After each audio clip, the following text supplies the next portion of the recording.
So you guys had to pay a lot of attention to how to set up the workflow aspects of this test today. Tell me what your considerations were and what were you caring about and trying to make happen?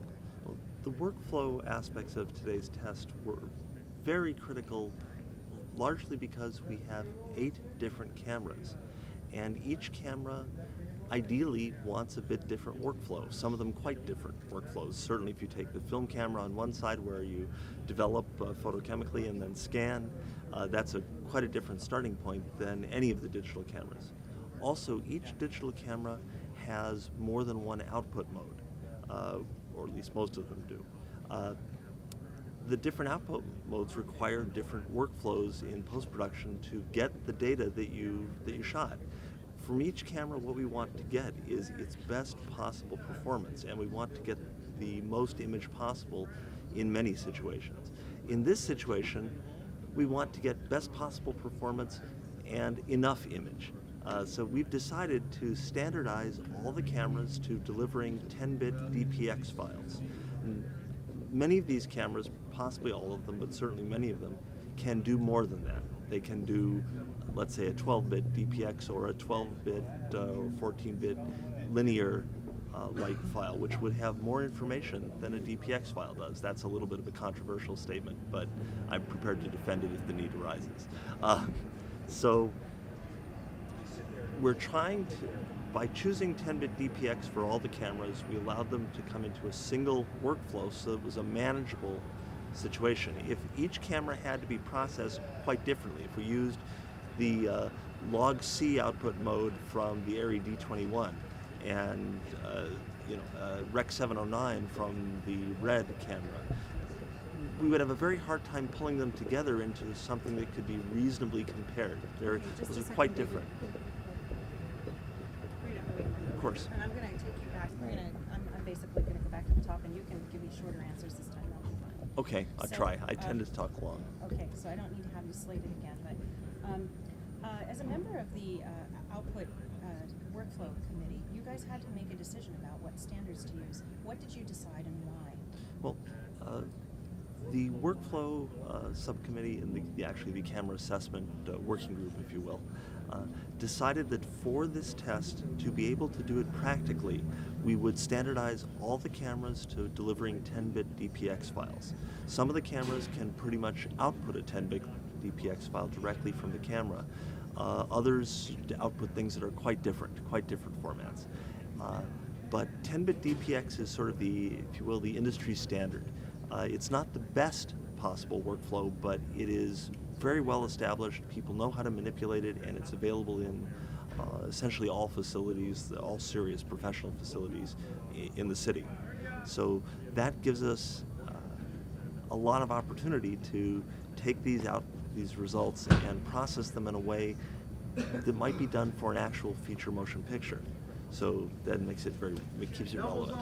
Okay, so what will some of these cameras have to do in order to deliver between the time they leave today and the time they turn in a 10-bit DPX file? Different cameras are going to have to do different things. Is that true? Yes, different cameras will have to do different processes to deliver 10-bit DPX files. For some of them, the process is very simple. They basically have 10-bit DPX files, and they'll have to hit a couple of buttons to say, give it that one to me, as opposed to give some other one. But some of the cameras have very different outputs indeed. A simple example, of course, is the film camera, where the film will have to be photochemically processed and then scanned, and the scan will have to be set to 10-bit DPX, which is a pretty common output for scanning. That's quite simple once you get to that point. But some of the cameras will require a lot of processing to get to a 10-bit DPX output. They will put out something quite different, possibly a different color space, certainly a different resolution. They may use a linear light measure. The Panasonic camera uses linear light, which is quite different from film density. The translations are pretty well understood, but they'll have to be careful to get it right. They want to make it be exact so that the camera will show to its best advantage with all the other cameras. So do you think each camera is going to have a different process? Is that the way this will work? Yes, each camera will have a different process for getting from the camera output to the 10-bit DPX. one of our procedures, one of the things we've decided as part of the test, is that manufacturers or vendors are individually responsible for that process for their camera. We just want the 10-bit DPX to come in the door. But they will also have to document fairly carefully what they did. We want to know the specific steps they went through. We want to know how much processing time, if it was a computer-based process, which most of them would be involved. We would also like to have cost estimates so that a producer could look at the camera, or director could look at the camera data from the test later and say, okay, if I want to use this camera in a project, this is what I have to do, this is what I have to allocate, these are the resources I have to have available. And time, very important as well. Though in this test we decided that from the end of the day Sunday, everybody has to have their 10-bit DPX files delivered in a defined format. We've got a specification for it by 9 p.m. on Tuesday. And if somebody can't do that, then that scene or that camera will fall out of the test. In the real world, when you shoot on a set, you want to be able to see what you did. And on set, you'll be able to see some things, but not as much as even with digital cameras as you get to in a daily screening, where you're doing it in a theater with a higher end projector and a better viewing environment. So you need that turnaround time, and 48 hours is the longest that anybody would actually want to consider on a real production. Really, on a real production, you prefer overnight or less. Good answer.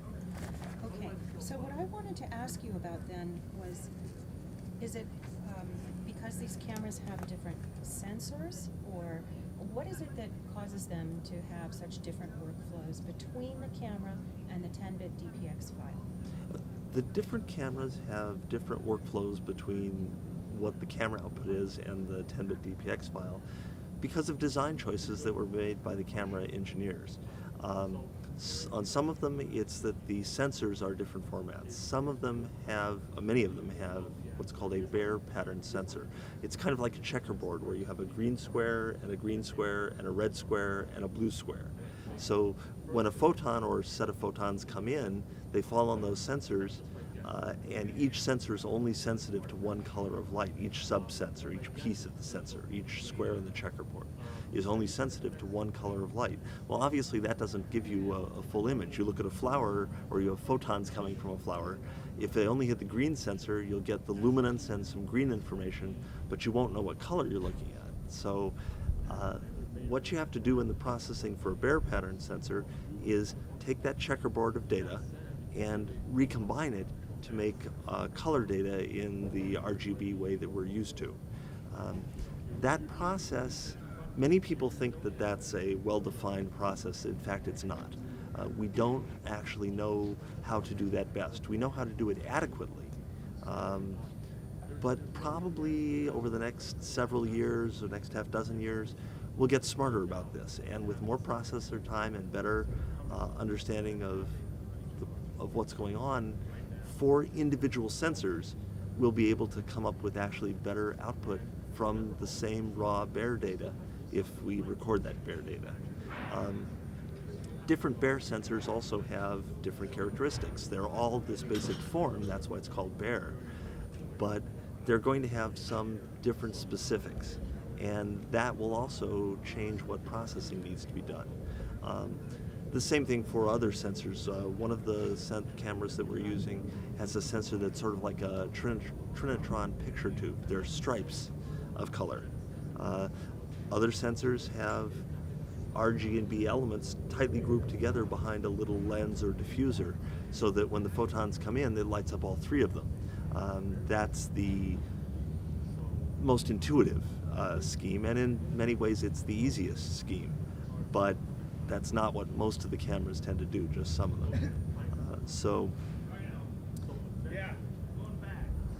But in addition to the sensor data, there's a number of decisions that can be made about what processing goes in the camera and what processing is expected to be done outside of the camera. For example, the Viper camera, if it's used in its normal mode, comes out with a very strange looking picture to the human eye if you're not used to it. There's a lot of green, it's very flat, the contrast feels low, But that's the way the Viper engineers designed the camera to collect the most data. And it does very well. It works well that way. But many people are so uncomfortable with that behavior of the Viper camera that they put a magenta filter on the front. And there's one reasonable technical reason for shooting it with the magenta filter. But I think mostly people do it because they're uncomfortable seeing this strange looking output. They want it to look more like what they expect. So that's a case where you could either decide to do the filter and do the processing in a sense in the camera, or at least on the camera, or you could decide to shoot in its what's called film stream mode and get this kind of flat green output and do processing in post-production to turn that into the image. As it happens, the image that has the most dynamic range that the Viper can offer. If you were to compare these cameras and their output workflows to try to identify if there would be costly processes that have to happen between what is occurring today and the time they get to the 10-bit DPX, what kinds of things would you ask? What should we ask to identify those differences? Each of the cameras, from output from a normal shoot, and certainly today's shoot, to use in post-production, will have a different workflow. Each will require a different set of processing. And of course that will depend on what you're doing in post-production. Some post-production workflows will be closer to what's normal for that camera. But today we're standardizing everything on 10-bit DPX. Now, to get from one to the next is an interesting process, an interesting set of questions, but really what cinematographers care about at the end of the day, and especially producers care about at the end of the day, is how difficult is that process? How long does it take? How much does it cost? And of course, what's the image quality that you get out at the far end of it? So while we could sort of dig into each camera, and I could comment on that a little bit, and other people could comment on it a lot more, what we've standardized for this test is to have each manufacturer or vendor be responsible for that workflow between the test output or the shoot output and the input to post-production. We give them a limited time frame, and they have to document carefully what they actually did. In fact, it will be monitored by ASC cinematographers, at least in many cases, to verify, yes, that's what they really did. What they said they did is what they did do. And we'll also have cost estimates. So you can say, okay, I want to shoot this camera in a project. What does it cost me? Okay, the rental of this camera is cheap, but for post-production, I have to do more work to get it to the place where I need to work with it. As it turns out, I think we'll find that most of the cameras on the shoot today come out, kind of in a ballpark. There was one camera, the Dulce camera. It was a great image sensor, beautiful image quality, doing very interesting things. But the post-production workflow was cumbersome. And ultimately, that was probably why they decided to close up shop. ARRI may use their sensor for a new camera that ARRI might do, but Dulce is essentially no more, because the post-production workflow was too cumbersome. Okay. Is there anything that we have forgotten to ask you that might be interesting to producers about the standards that were set for today? I wonder if Hawk has something in mind. He's just moved into position. Do you want to sit my on question? No. Just keep looking. Okay. I just wondered if, I'm not asking you to compare, but you have one camera that is extremely cheap, inexpensive, let's say, and most of the other cameras are highest quality. Yeah. Does that? I mean, how do you make a comparison? You say, well, this is a $300,000 camera, and here's a $17,000 camera. Why are we comparing? Can we compare apples? Are we comparing apples to apples? Understood. Great question. So, Great question. So, how do you account for those differences in the cost of these cameras? The goal of our test, what everybody who is doing this test is most interested in, is making studio-level feature motion pictures, and that defines a certain quality level. So, whether a camera is an inexpensive camera or the most expensive camera, what we want is to deliver that level of product to the audience. We want people to enjoy that level of story and that level of presentation. Now, as it happens, cinematographers and directors are artists. They envision wonderful things with the images, and they want to realize those things. They want to deliver those things regardless of how they got there. So the mechanism is not as important, the tool is not as important as the vision. That said, as it happens, we're still learning, of course, about all these cameras. Digital cameras overall are fairly new. We know a lot about film cameras, and we know a lot about the film cameras into a digital intermediate workflow, even though digital intermediate is also relatively new, even though it's taken over processing very quickly indeed. Faster than anyone in the industry predicted, and I was the fastest predictor in the entire industry, so faster than I thought too.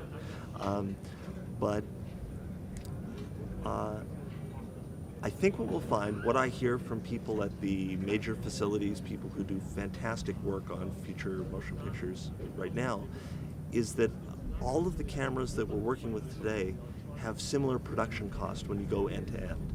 So even if one of the cameras or some set of the cameras may be a less expensive rental, when you've done the processing you need to do to get it into a workflow to do a feature film, studio feature film level of processing, level of production, they all come out pretty similar. So an inexpensive camera up front, if it requires a lot of processing in the middle to make it look really good, or make it for that use. Now, if somebody is shooting a independent film, a small eye independent film, they've borrowed money from their parents' savings accounts or whatever it is, they may produce a fantastic story, and it may well be that one of the less expensive cameras that can go into your MacBook computer and be processed on your laptop, edited and color corrected on your laptop, that may be a great approach for motion pictures at that level, and somebody may tell a fantastic, compelling story that way, and so that's a good thing. That's good for all of us, even if it makes it a little harder for people ultimately to decide what gets aired, what gets put in theaters, because there's more things coming at them that have been a little less filtered. But the quality of that image may not hold up to major motion picture distribution. The chances are very good that something that is done... Can I have you start over again, because I spoke over you? I'm sorry, certainly. The chances are very good that the image that comes out of an inexpensive camera and that's processed by somebody in their home, on their home computer, often a Macintosh, the chances are that won't present well in a feature film type theater, in a regular motion picture theater. That's right, the Goldwyn. My favorite theater in town is the Goldwyn, and they probably will not look good, and there's several reasons for that. Part of it is just the image quality that you get out of that system. Part of it is that one person is not likely to be a fantastic writer, director, shooter, editor, color corrector, and whatever other elements of post-production are involved in doing it, in addition, of course, to mastering and making the DCP, though making the DCP, the digital cinema package, we're trying to make easy. I'm writing the document for SMPTE right now to try and make that accessible to as wide an audience as possible. But also, most people don't have very good judgment about their own work. It's really hard to look at your own work and say, that's really good, or look at your own work and say, that's weak and it needs to be fixed in this area. So that's one of the great advantages of the huge teamwork project that a motion picture is, where you have experts in all these areas collaborating, giving each other feedback and judgment, and yes, it may be annoying at times. It almost certainly will be annoying at times. But ultimately, overall, it's an excellent way to come out with a really high quality product at the far end. Okay, that's great context. Two more questions. Sure, go right If I can. ahead. You still have tape? Yes, Whatever. we do. Do you think anybody's going to be shooting on film 5 years from today? I would say that although digital cameras are improving significantly, I think film has a place both at the shooting side and also at the exhibition side that will not easily be replaced by digital entirely. It will happen sooner on the exhibition side because of a lot of practical issues than it will on the shooting side. Film is a really good match for the way the human eye processes. Film has grains of varying sizes and varying positions, frame to frame, everything changes. And the human eye likes that. Digital systems, everything is fixed. It's the same size and the same position with the same response characteristic every single frame. And that's a bad match for the human visual system, the eye, the retina, the optic nerve, the brain. So film is good that way. I think if we go to 4K or ideally 6K on the cameras and the entire workflows, then I think film is going to be much more seriously challenged. There's still the same issues, but 6K is enough to. One last question. Right now, and for many years, it's basically been area and Panavision. I mean, there's a few smaller things, but do you think that right now there's 7 that we're testing? Do you think it's going to come down eventually because of economics and everything down to much smaller? Did you ask this question already? No, I'm it's a just great thinking about question. the answer. You're getting right to the crux of why we're here. I love Well, it. that's why I'm here. Okay. Just if I could just say one thing, just keep it short. Oh, yeah. Because Okay. they're starting to set up over there, so Okay, we're gonna great. have to. We'll I do know, it but this is a great as question. quickly No, as I can. I'm not good at short, but I'll win it. So we're shooting today 8 cameras, 7 digital cameras and 1 film camera, and that's a lot of competition in a marketplace.